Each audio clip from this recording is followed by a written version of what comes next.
Pupunta kami sa Costco first time. And guys, ito pala yung Costco Kawasaki. Nasumakay lang din kami ng tren and transfer kami by bus.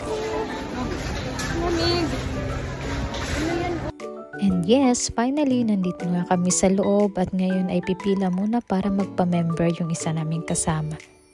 And while waiting, aba, sino ba naman hindi magugutom? Sa halagang 180, meron ka ng hotdog sandwich with drinks pa yan ha, unlimited. And then, ikaw na rin na maglalagay ng mga dressings mula sa ketchup, mustards, and onions. And ready to eat na!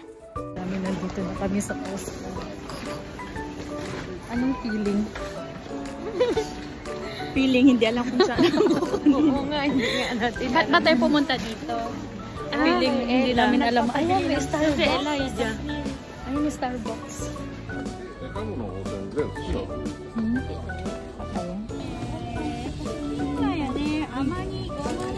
Tignan natin guys, pag dito ka talaga sa Costco, mabubusog ka sa maraming pre-taste. At ito na nga, hindi ko na palalagpasin ang pinakamasarap nilang roasted chicken. Isa sa famous na pagkain dito sa Costco. Sa halagang 899 yen.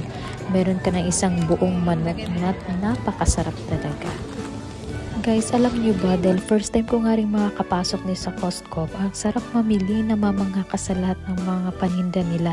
Yung bang kung gusto mo ay mga wholesale, at least makakasave ka. And then, iba't ibang klaseng mga pagkain, iba't ibang klaseng mga groceries, mga product, more on US products.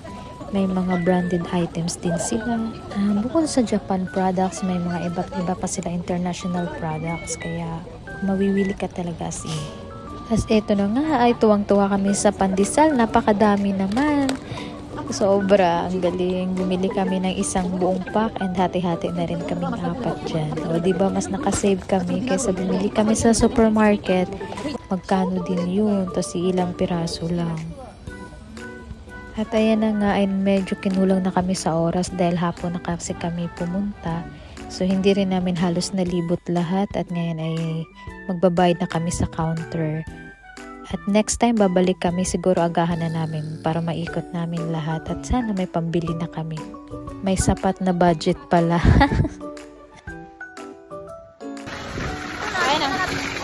And that's it for today, and this was our first Costco shopping experience, and we're planning to coming back here soon, and I hope we have enough budget na talaga. And thank you for watching. Bye! Mata na!